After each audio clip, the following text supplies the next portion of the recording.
Ndibulise kone bathandi bezemidlalo eMzantsi Afrika, ingakumbi kone balandeli bebhola elikhulu ke laseMzantsi Afrika.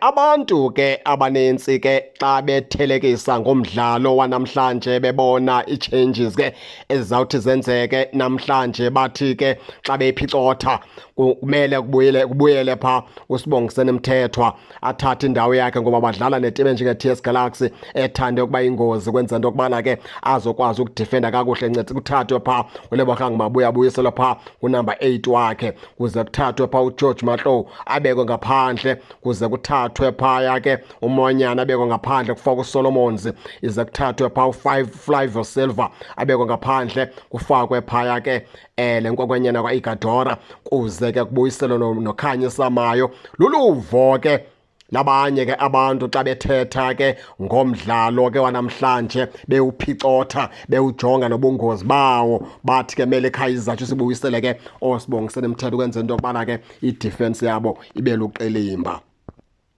Thina ke xa singena siyiqwalasela le nto ekusingathi kukhona ukuphazama, ngoba iKaizer Chiefs sokosidingo sokuba ingenele iyodifenda, iKaizer Chiefs ingenele ukuyo-atheka, ingenele ukuyowina, ingenele uyokora amanqaku. Uba iyakwazi ukuwathuma wonke amafolosi wabo aba-players ezikwazi u-atheka, mayizifake zonke namhlanje ukwenza into yokubana ke bawuthole lo 3 points namhlanje kunye ke namagowuli, bakwazi ukulala ke kwiposhini entle, kuthi kuvuleka phaa ngoJanuwari bavuleke bekwiposhini entle apha ke kwiloka lapha eMzantsi Afrika. Masenjenje xa befake phaa uBrandon Peterson akhotyala kwezapali, bakhupha imigwelo kula centre back, bafake phaa uQuinika noEden McCarthy, bafake phaa uPaseka Mako xa ingakapheli uBradley Cross, bafake uThabiso Monyane kula right back, akwasidingo sikaSolomons, baze phaa esazikithini sebala baqhubeleke phaa kunye nale nkwenkanyana ke